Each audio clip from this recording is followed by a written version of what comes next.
नमस्कार, बूमटेनमेंट में आपका स्वागत है। मैं आपका होस्ट अरिजीत आप सभी का स्वागत करता हूं।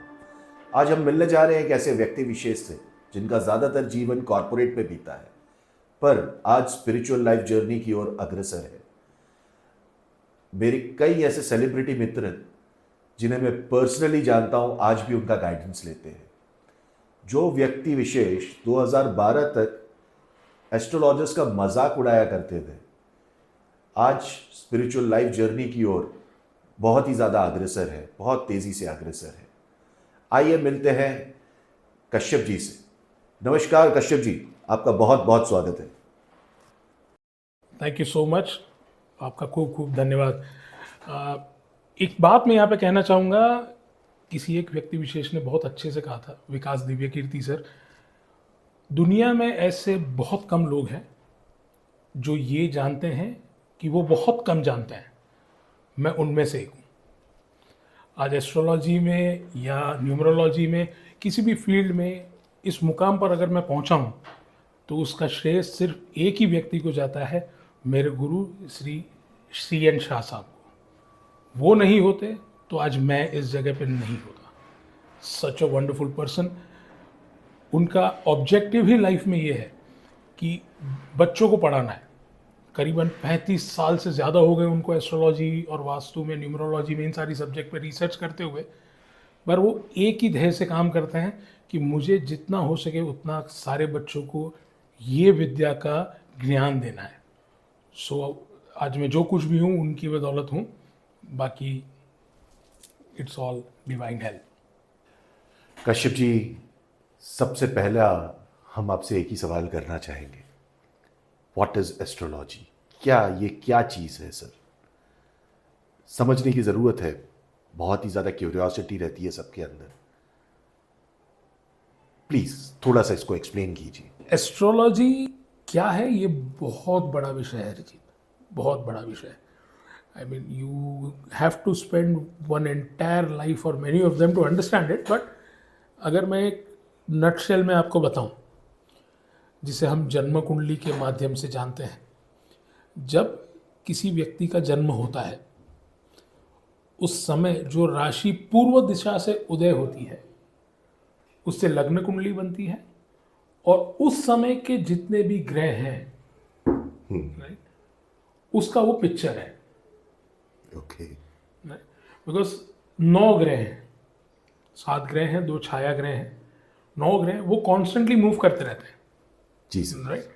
अब वो उस टाइम पे जब किसी जातक का जन्म होता है, वो पोजीशंस जो होती हैं, right, that is the picture of the stars, उसे हम जन्म कुंडली कहते हैं। राशि जो ईस्ट से उदय होती है उस टाइम पे, वो जातक की लग्न राशि होती है, और वो 12 राशियां और 9 ग्रह जो पोजीशंस में बैठे हैं, that decides the destiny of a person. क्या विशेषताएं उसमें होंगी, क्या कुछ कमियां होंगी जिस पे वो काम कर सकता है। जी बिल्कुल। वो पर्टिकुलर माध्यम को जन्म कुंडली कहते हैं। जन्म कुंडली के आधार पर we then go and analyse कि बंदा किस तरह से काम करेगा, क्या पॉजिटिव्स हैं, क्या अपॉर्चुनिटीज़ फॉर इम्प्रूवमेंट्स हैं, क्या क्या वो पा सकता है, कहाँ कहाँ पे स्ट्रगल आ सकती है। That's how it works. This is astrology in nutshell. और तो और कश्यप जी, बहुत ही अच्छे से आपने एक्सप्लेन किया, बट ये राशि और ग्रह, ये एक दूसरे से किस तरीके से कनेक्टेड है sir? How do they really work? I mean in a real life when you see charts, तो राशि और ग्रहों का क्या महत्व क्या है सर? प्लीज उसे थोड़ा सा अगर आप एक्सप्लेन कर सके। राशियां 12 राशियां होती हैं। अब ये राशियां बनती कैसे हैं? तो कॉन्स्टलेशन ऑफ स्टार्स, जिसे हम नक्षत्र कहते हैं, सेट ऑफ नक्षत्रस मेक्स वन राशि। तो राशि शुरू होती है मेष से लेकर के 12 राशियां होती हैं। मीन इज दी लास्ट राशि of the entire chart. Okay. तो ये 12 राशियां होती हैं। इन राशियों में से जब किसी जातक का जन्म होता है जी, उस टाइम पे जो राशि ईस्ट से उदय होती है वो लग्न राशि कहलाती है। ग्रह 9 ग्रह हैं, राइट। एक्चुअली देयर आर 7 ग्रहs and 2 are the lunar and solar nodes, जिसको हम राहु और केतु कहते हैं। जी जी जी सर। सूर्य, मंगल, बुध, शुक्र, गुरु, Shani, Rahu and Ketu. This all planets, इनके अपने अपने एक सिग्निफिकेंस है, इनके अपनी अपनी एक कैरेक्टरिस्टिक्स हैं। मतलब यही नवग्रह जिसे हम कहते हैं नवग्रह। बिल्कुल बिल्कुल बिल्कुल, ये नवग्रह है जिसे आप कहते हैं। अब हर एक प्लैनेट का अपना एक सिग्निफिकेंस है। जी सर। जैसे सूर्य है, फॉर एन एग्जाम्पल, सूर्य को हम आत्मा का कारक कहते हैं। It's soul of the, king of the chart, king of all ग्रहस। ओके चार्ट तो नहीं कहूंगा, बट किंग ऑफ ऑल ग्रहस। ओके। सूर्य को राजा माना जाता है। जी सूर्य आत्मा का कारक होता है, हेल्थ का कारक होता है। जी। सूर्य को पिता के साथ भी जोड़ा जाता है, ओके। पिता का कारक है। जी। सिमिलरली चंद्रमा, बुध, मंगल, इन सब के अपने अपने कारकत्व हैं। ओके। अब हर एक राशि को, राइट, अपना एक प्रधान ग्रह मिला है। राइट, कोई भी राशि है तो उस राशि के अधिपति एक ग्रह होंगे, राहु और केतु को छोड़ के। नाउ ये थोड़ा सा कंट्रोवर्शियल भी है, कुछ लोग राहु की उच्च राशि भी कहते हैं, कुछ किसी केतु की उच्च राशि को भी डिफाइन करते हैं, बट जो मैंने सीखा है मेरे लिमिटेड नॉलेज के हिसाब से, जी सर, वो 12 राशियों को हमने 7 ग्रहों में डिस्ट्रीब्यूट किया है। ओके। हर एक राशि का अपना एक अधिपति होता है। जी सर। सूर्यदेव और चंद्रमा, इन दोनों को एक एक राशियां लीड करने के लिए मिली हैं। बाकी सारे ग्रहों को 2-2 राशियों के अधिपति हैं। तो सारी राशियों के अपने अलग ट्रेट्स हैं, अपने अलग बिहेवियर्स हैं, राइट। जैसे कि सारे प्लैनेट्स के अलग अलग ट्रेट्स और बिहेवियर्स हैं। इनका कॉम्बिनेशन बन करके बनता है एक birth chart. That is what is more important and significant in a person's life. Okay Kashyap ji, एक बहुत ही महत्वपूर्ण सवाल, जैसे कि आप कह रहे हैं कि हर एक ग्रह को 2 राशियां प्रदान की गई है, तो क्या इनका मतलब कैसे मैं हाउ डू आई क्वेश्चन के ये अलग अलग राशि में अलग अलग कुछ परफॉर्म करेंगे कि द रिजल्ट्स आर सेम? ग्रह की अपनी एक कैरेक्टरिस्टिक्स होती है, दैट इज वन। जी सर। लेकिन जो राशियां हैं उनकी भी अपनी अलग अलग कैरेक्टरिस्टिक्स होती हैं। Okay okay. अब एक राशि अग्नि तत्व की है, जी। एक राशि वायु तत्व की है, ओके एक राशि पृथ्वी तत्व की है, एक राशि जल तत्व की है। ओके तो 4 तत्वों में ये 12 राशियां डिवाइडेड हैं, ओके ओके ओके। राइट। जी सर। सो हर एक तत्व की 3 राशियां हो गई। Okay. Let's make it simple. जी सर। एग्जाम्पल लेते हैं मार्स, मंगल का। ओके। मंगल को 2 राशियां दी गई हैं। पहली राशि है मेष। मेष राशि अग्नि तत्व को रिप्रेजेंट करती है। दूसरी राशि है वृश्चिक। वृश्चिक राशि जल तत्व की राशि है। मंगल व्हेन इज इन मेष, वो अग्नि तत्व के हिसाब से अपना काम करेगा। जैसे मंगल का कारकत्व है एनर्जी, ऊर्जा, उत्साह, राइट। मंगल क्रोध का भी कारक है। तो मेष राशि में जब जाने से उसमें वो फायर एलिमेंट एक्टिव होता है, राइट। इमीडिएट जवाब देना, एकदम पॉइंट ब्लैंक जवाब देना, फट से जवाब देना, ये सारे मेष राशि, बिकॉज वो अग्नि तत्व की राशि है तो बिहेव करेगा। सिमिलरली मंगल अगर वृश्चिक राशि मंगल की है, वृश्चिक राशि जल तत्व की राशि है, ये लोग इमीडिएट बिहेव नहीं करते हैं। ये लोग काफ़ी सीक्रेटिव होते हैं। ये सारी चीज़ों को दिमाग में स्टोर करते हैं। My God. ये रेसिप्रोकेट जब करते हैं ना, जी सर। वो समय देख करके रेसिप्रोकेट करते हैं। They will reciprocate when they will think कि अब मेरा समय है, अब ये उचित समय है, तब आपको ये दिया हुआ चीज़ वापस देते हैं। That's dangerous. सो सिमिलरली सारे ग्रहों, बाकी ग्रहों को भी दो दो राशियां मिली हैं। शनिदेव को कुंभ और मकर राशि है, राइट। जी सर। सिमिलरली बुध को मिथुन और कन्या दी गई है। ओके। शुक्रदेव, राइट, वो शुक्रदेव को भी दो राशियां हैं, तुला राशि है और वृषभ राशि है। जी सर, लग्जरीज।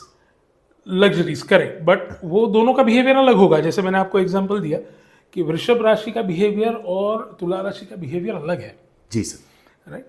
सिमिलरली लास्ट जो बचे हैं बृहस्पति गुरु, जी। उनको धनु राशि भी दी गई है और मीन राशि भी दी गई है। अब रिमेंबर वन थिंग, ये भी मेष की तरह, ये मंगल की तरह ही है, धनु अग्नि तत्व है, जी। राइट, और मीन राशि जो है वो जल तत्व है। ओके। दोनों ही इमोशनल हैं, ओके। दोनों ही इमोशनल हैं, बट एक की थॉट प्रोसेस फायरी है, जी। एक वाटरी साइन की वजह से अलग बिहेव करेगा। ओके कश्यप जी, एक और महत्वपूर्ण सवाल ये है, लग्न राशि और चंद्र राशि, इन दोनों का महत्व हम कैसे समझें?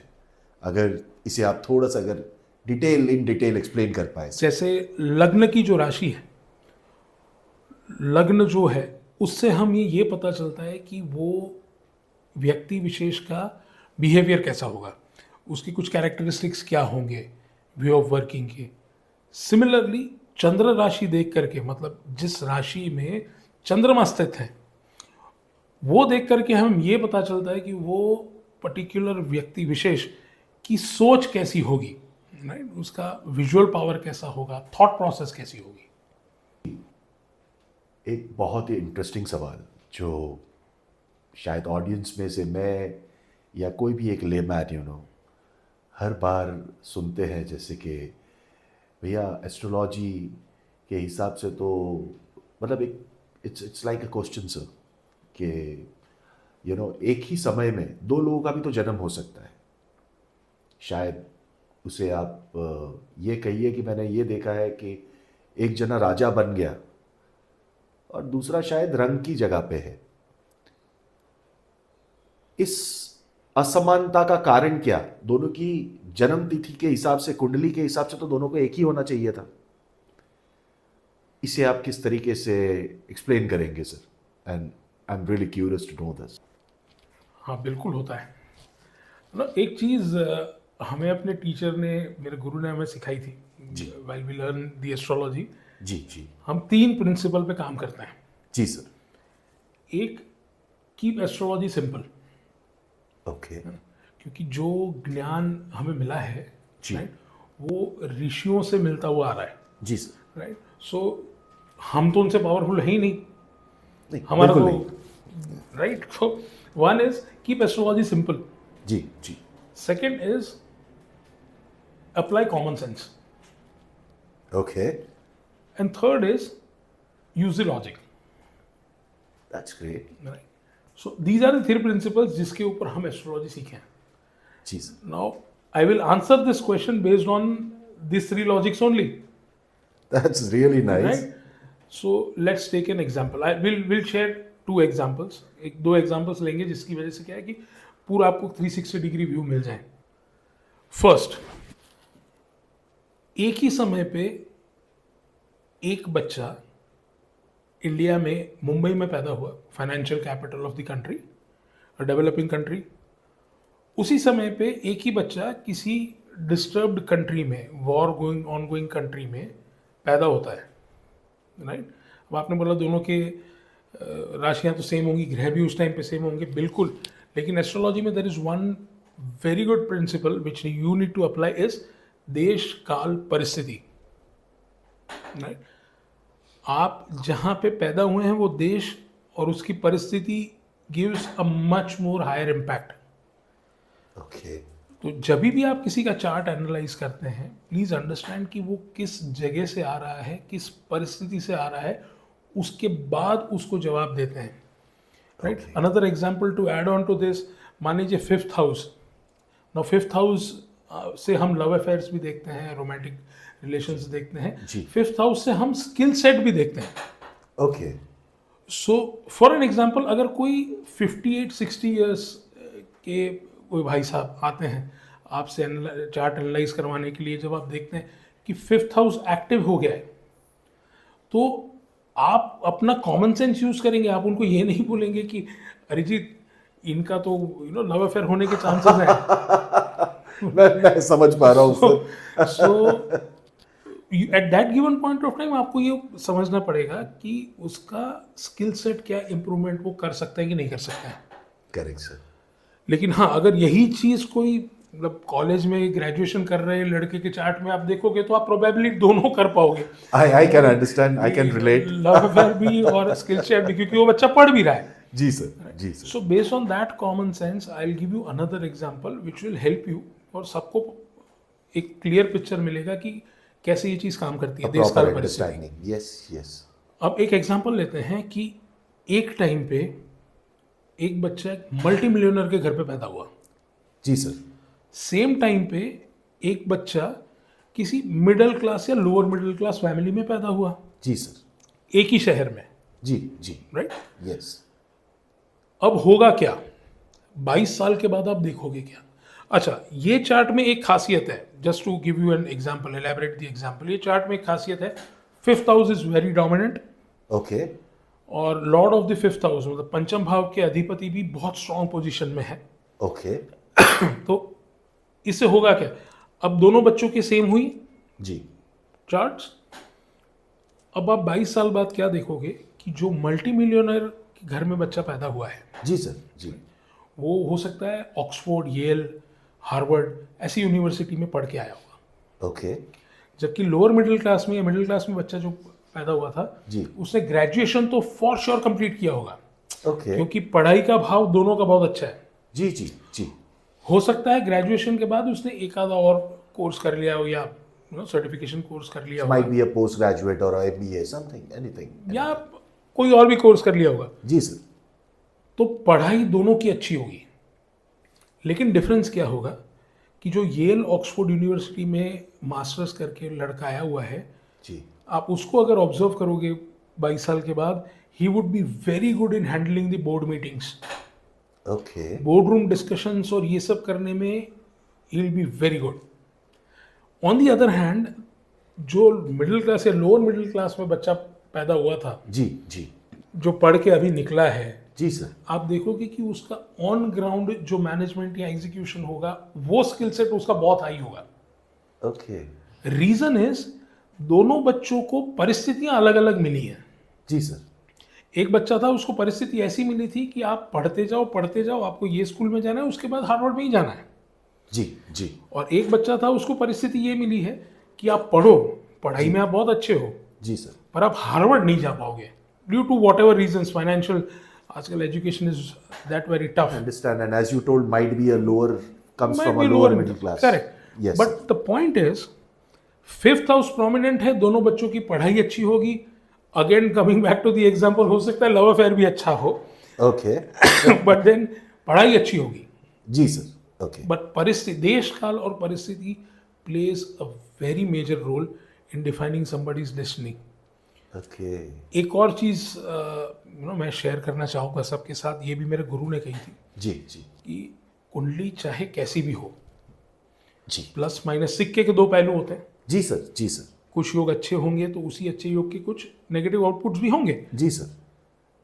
हमेशा व्यक्ति को अपना, आप अगर एनालाइज कर रहे हो चार्ट, हाँ हाँ। तो आपको व्यक्ति का चंद्र देखना चाहिए, the position of moon, because moon is a thought process.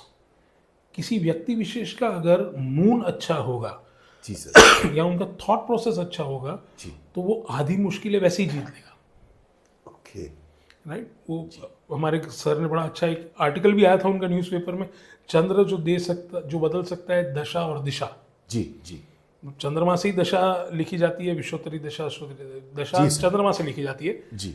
तो एक चंद्रमा ही है जो व्यक्ति की दशा भी बदल सकते हैं और जीवन की दिशा भी बदल सकते हैं।